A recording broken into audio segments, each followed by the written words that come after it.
नमस्कार दोस्तों, स्वागत है आज के नई वीडियो में। फाइनली दोस्तों बिहार में एक और नई बहाली निकल कर आ गई है, जिसको लेकर ऑफिशियल सूचना जारी कर दिया गया। अगर आप भी मैट्रिक या इंटर या स्नातक पास है तो आप इसके लिए आवेदन कर सकते हैं। महिला या पुरुष दोनों के लिए इसमें सीट रखा गया है। तो आप वीडियो में एंड तक बने रहेगा। इस भर्ती के बारे में हर एक जानकारी आपको देने वाला है। सैलरी की बात करें तो सैलरी आपको 10,000 से लेकर 23,000 रुपए तक आपका सैलरी मिलने वाला है। तो चलिए देरी के बिना करते हैं वीडियो का स्टार्ट। वीडियो को आप लाइक कर दीजिएगा, चैनल पर नए तो चैनल को सब्सक्राइब करके बेल आइकन कॉल प्रेस कर दिए ताकि इसी प्रकार का आपको अपडेट वीडियो मिल सके।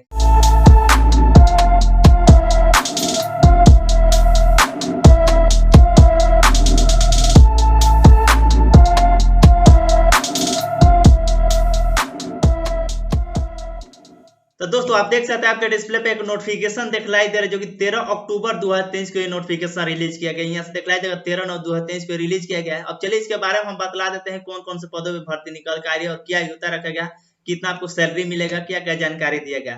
सबसे पहले बात करें तो क्रमांक संख्या यहाँ पे दिया गया कितने पदों पे भर्ती आ रही है। तो 6 पद इसमें दिया गया है, जो कि अलग अलग प्रकार के इसमें रखा गया है। पोस्ट भी रखा गया, कितना पदों पे कितना पोस्ट रखा गया है। सबसे पहले पद की बात करें तो मैनेजर यानी कोऑर्डिनेटर की बात, पदों की संख्या दिया गया है 5 दिया गया अलग अलग कैटेगरी में। अगर आप एससी कैटेगरी में आते हैं तो एक पद दिया गया, ईबीसी कैटेगरी में आते हैं तो एक पद दिया गया, और यूआरएफ यानी अगर फीमेल है तो एक पद दिया गया, और यूआर में दिया गया अगर पुरुष के लिए 2 दिया गया। ठीक है, यानी टोटल बात करें तो 5 इसमें पदों की संख्या दिया गया है, जिसमें अगर यूआर कैटेगरी से आते हैं फीमेल है तो एक पद इसमें दिया गया, बाकी सब पुरुष के लिए दिया गया। उसमें मानदेय की बात किया गया जैसे प्रति माह मानदेय 23,170 रुपये आपका मानदेय मिलने वाला है इसमें, अगर इस पद के लिए आवेदन करते हैं तो। उम्र सीमा की इसमें बात किया गया है 25 से लेकर 45 वर्ष के बीच में आपका उम्र सीमा रहना चाहिए, ये जानकारी दिया गया। अब शैक्षणिक योग्यता इसमें बताया गया है समाज कार्य, समाज शास्त्र, मनोविज्ञान, विधि अथवा अन्य किसी भी सामाजिक विज्ञान विषय में स्नातक अथवा स्नातक के साथ किसी भी मान्यता प्राप्त विश्वविद्यालय से प्रतिष्ठित संस्था से बाल संरक्षण यानी काउंसलिंग बाल विकास में डिप्लोमा की डिग्री सर्टिफिकेट है तो आप इसके लिए आवेदन कर सकते हैं। यानी इसमें बात की अगर आप स्नातक पास है किसी भी विषय से, साथ ही उसके अंतर्गत अगर स्नातक के साथ किसी भी मान्यता प्राप्त विश्वविद्यालय हो गया, प्रतिष्ठित संस्था से अगर बाल संरक्षण या काउंसलिंग या बाल विकास में डिप्लोमा की है तो आप इसके लिए आवेदन कर सकते हैं। आपके पास ये सारा डॉक्यूमेंट रहना चाहिए। पास कर चुके व्यक्ति के लिए ये भर्ती आई है, अगर आप पास कर लिए तो आप इसके लिए आवेदन कर सकते हैं। अनुभव की इसमें बात किया गया, अगर आपके पास अनुभव है तो भी आप इसके लिए बेटर रहेंगे। इसमें बताया गया सामाजिक विकास क्षेत्र में कार्य करने के काम का कम से कम 2 वर्ष का अनुभव है, जैसे किशोर न्याय के अधीन बाल देख रेख संस्था से अथवा प्री स्कूल में कार्य अनुभव को प्राथमिकता दी जाएगी। ठीक है ना, अगर आपके पास कुछ अनुभव है जैसे इसमें जानकारी देगा सामाजिक विकास क्षेत्र में तो आपको और भी मतलब प्राथमिकता सबसे पहले दी जाएगी। ठीक है, अगर आपका इसमें अनुभव रहता है। साथ साथ दूसरे नंबर में बताया गया अनुभव के बारे में, एमएस ऑफिस पर कार्य करने की आदि सतह हिंदी और अंग्रेजी लिखने का भी, पढ़ने और बोलने का भी सक्षम होने चाहिए। अगर आप कंप्यूटर वगैरह चलाते हैं, एमएस ऑफिस में कार्य करने का भी अगर आपके पास एक्सपीरियंस है तो इसमें बताया गया। साथ ही साथ हिंदी एवं अंग्रेजी लिखने और बोलने का भी आपके पास अनुभव है तो आपको सबसे पहले प्राथमिकता दी जाएगी। ये पहला पद का बात किया गया। वहीं बात करें दूसरा पद दिया गया सामाजिक कार्यकर्ता अर्ली चाइल्ड एजुकेटर का पद दिया गया, जिसमें 5 पोस्ट रखा गया है। देख सकते पदों की संख्या इसमें 5 रखा गया, अलग अलग कैटेगरी के। यूआर कैटेगरी 2 रखा गया, यूआर फीमेल के लिए 1 और ईबीसी कैटेगरी के लिए 1 और एससी कैटेगरी के लिए 1 दिया गया है। और इसमें सैलरी की बात किया गया 18,536 पे इसमें आपको सैलरी मिलेगा, और उम्र सीमा के 22 से लेकर 45 बीच में आपका उम्र सीमा होना चाहिए। और इसमें योग्यता को पूछा गया तो समाज कार्य, मनोविज्ञान या अन्य किसी भी सामाजिक विज्ञान के विषय में स्नातक के साथ विषम परिस्थिति में रहने वाले बच्चों के साथ 1 वर्ष का अनुभव होना चाहिए। अगर आप इसमें स्नातक पास कर ली है तो भी आप इसके लिए आवेदन कर सकते हैं। साथ साथ जो भी बच्चा है, छोटा बच्चा, और उसको मतलब अच्छा से देख रेख कर सकते हैं, उसका अनुभव है तो आप इसके लिए आवेदन कर सकते हैं। इसमें जानकारी दिया गया है। अब बात कर लेते हैं इसमें अनुभव की बात किया गया, किशोर न्याय प्रणाली के साथ कार्य अनुभव को प्राथमिकता दी जाएगी, और हिंदी अंग्रेजी बोलने के भी और पढ़ने लिखने का भी इसमें अगर आपके पास है क्षमता तो आप इसके लिए आवेदन कर सकते हैं। और तीसरा पद की बात करते हैं नर्स का पद रहने वाला, जिसमें 5 पोस्ट दिया गया, अलग अलग कैटेगरी का दिया गया, जिसमें सैलरी की बात किया गया 11,916 रुपया। और अगर आपका मैक्सिमम उम्र 45 वर्ष तक ही रखा गया, अगर नीचे है तो आप इसके लिए आवेदन कर सकते हैं। और इसके बाद जो भी आपका कोर्स वगैरह है, कहाँ से योग्यता की है तो देखते थे बताएगा सरकार भारतीय नर्सिंग परिषद द्वारा मान्यता प्राप्त नर्सिंग संस्था से नर्सिंग में इंटरमीडिएट या डिप्लोमा की है तो आप इसके लिए आवेदन कर सकते हैं। और हॉस्पिटल तथा स्वास्थ्य सुविधा में कम से कम 1 वर्ष का आपको कार्य अनुभव होना चाहिए, अगर आप नर्स के लिए आवेदन करते हैं तो। ठीक है, अगर आप 1 वर्ष के लिए किसी भी हॉस्पिटल में आप कार्य किए हैं तो उसका अनुभव रहता है तो आप इसके लिए आवेदन कर सकते हैं। वहीं जो बात करें चौथे पद की, चिकित्सा यानी अंशुकालिक के पद रहने वाले, जिसमें 5 पोस्ट रखा गया, अलग अलग कैटेगरी का दिया गया, जिसमें सैलरी आपको 9,930 रुपया रखा गया। वहीं भी इसमें बात किया गया एमबीबीएस का मतलब योग्यता मांगे एमबीबीएस और रेफरल पर दिया गया है, इसमें जानकारी दिया आय और आय की बात करते हैं 5 नंबर पोस्ट की बात किया गया आया, यानी केवल महिला के लिए पोस्ट रहने वाला है जो कि 30 पोस्ट रहने वाला है। ये सबसे बड़ा पोस्ट इसमें दिया गया है आया का, जिसमें 30 पोस्ट रहने वाला है और अलग अलग कैटेगरी का इसमें पोस्ट दिया है। कौन कौन सी कैटेगरी के महिला के लिए आप आवेदन, अगर ई कैटेगरी से महिला है तो आप आवेदन कर सकती हैं। ईबीसी कैटेगरी के है तो 5 पोस्ट दिया गया, बीसी कैटेगरी से 4 और एससी कैटेगरी में 5 दिया गया। और इसमें सैलरी की बात करें तो 7,944 रुपया दिया गया, जो कि उम्र सीमा 20 से लेकर 45 वर्ष दिया गया।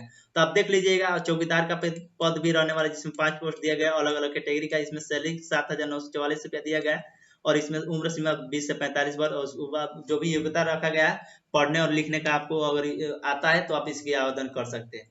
अब यह जानकारी, अब आपको आवेदन कहाँ पर करना है, क्या क्या इसमें जानकारी आ रही है सामने, तो बताया गया है इच्छुक है वो उम्मीदवार आवेदन पत्र, बायोडाटा यानी फोटोग्राफी के साथ जो भी आपका शैक्षणिक योग्यता प्रमाण पत्र है, अंक प्रमाण पत्र, अनुभव प्रमाण पत्र, जाति प्रमाण पत्र, आरक्षण के लाभ हेतु आवासीय प्रमाण पत्र, आरक्षण के लाभ हेतु स्वयं प्रमाण पत्र, छाया प्रति के निबंधित डाक द्वारा कार्यालय सहायक निदेशालय जिला बाल संरक्षण इकाई द्वितीय तल विकास भवन गांधी मैदान पटना पिन कोड संख्या इतना पते पर अथवा ईमेल आईडी इसमें दिया गया, आप भी पत्र के साथ भेज सकते हैं। ठीक है, यानी आवेदन की बात करें इस पर अगर आवेदन कोई ऑनलाइन नहीं हो रहा है बल्कि ऑफलाइन आपको आवेदन करना है, जिस पर लेकर ईमेल आईडी भी दिया गया है, नहीं तो इसका एड्रेस भी दिया गया कहाँ पे आपको भेजना है।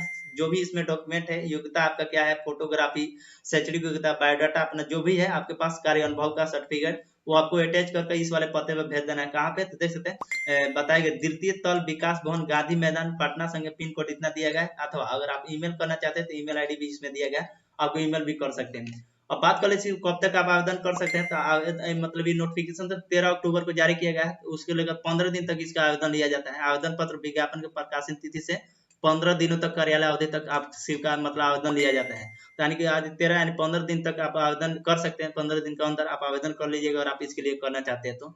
अब बात करें तो आवेदक निबंधित डाक द्वारा आवेदन पत्र भेजने के क्रम में लिफाफे के ऊपर मोटे अक्षर में आपको विशिष्ट दत्तक ग्रहण के संस्था पटना में नियोजन हेतु आवेदन पत्र पद नाम श्रेणी का उल्लेख करेंगे। ठीक है ना, जो भी आप डाक के माध्यम से जो भी आप भेजेंगे अपना जो भी आवेदन पत्र, उस पत्र पर आपको लिख देना है कौन से पोस्ट के लिए आवेदन कर रहे हैं और जो भी मोटे मोटे अक्षर में आपको लिखना है, ये सारा जानकारी लिख दीजिएगा लिफाफे पर, जिस लिफाफे में आप भर कर देंगे। और बात के उपयुक्त पदों पर नियोजन है तो बिहार राज्य के मूल निवासी को ही सरकार द्वारा निर्धारित आरक्षण का लाभ दिया जाएगा। अगर आप अदर स्टेट से आवेदन करते हैं तो आपको आरक्षण का लाभ नहीं दिया जाएगा। अगर आप बिहार से हैं तो आपको बिहार राज्य के ही जो भी निवासी हैं उनको ही आरक्षण का लाभ दिया, जो भी इसमें बोला गया। और जो भी आपका आयु की गणना किया जाएगा 1/8/2023 से की जाएगी कि आप कितने वर्ष के हो रहे हैं, और अलग अलग उसमें उम्र सीमा यहाँ पर भी दिया गया है। देख सकते हैं उम्र सीमा कितने कौन से पद के लिए कितना उम्र सीमा बताया गया। तो जो भी आपका उम्र सीमा की गणना की जाएगी यानी जोड़ा जाएगा तो 1/8/2023 से ही जोड़ा जाएगा। अब इसमें बताएगा अभ्यर्थी का चयन उनकी योग्यता कार्य अनुभव के साक्षात्कार की प्रक्रिया संबंधी निर्णय चयन समिति द्वारा ही किया जाएगा। अब इसमें चयन प्रक्रिया जो भी होगा, आपके कार्य अनुभव हो गया, योग्यता आपका कितना है, कितना मार्क्स है, कितना अनुभव है, उसी आधार पर आपका चयन किया जाएगा। इसमें कोई एग्जाम वगैरह नहीं होता है, आप इसे समझ सकते हैं। अब ये होगा जानकारी, बहुत सारा इसमें जानकारी दिया गया है। तो अब ये नोटिफिकेशन चाहिए तो हमें टेलीग्राम ग्रुप में ज्वाइन होकर ले सकते हैं और समझ सकते हैं, नहीं तो डिस्क्रिप्शन में हमने लिंक दिया, जिस उस लिंक पर क्लिक करें तो यहाँ से इस वाले वेबसाइट पे चलेंगे, www.biharhelp.in के वेबसाइट पे चलेंगे। यहाँ पे पूरा डिटेल्स में बताएगा, अच्छी तरह समझाया गया। आप विजिट एक बार कर लीजिएगा, हो सकता है कि अपडेट कुछ ही देर में आपको देखने को मिल जाएगा लेटेस्ट जॉब में, तो आप अच्छी तरह से देख कर समझ लीजिएगा। बस उसमें और कुछ जानकारी नहीं दिया गया, जो भी जानकारी दिया गया, जो भी मेन बातें था हम आपको बता ही दी है कि क्या करना है, आप समझ लीजिएगा।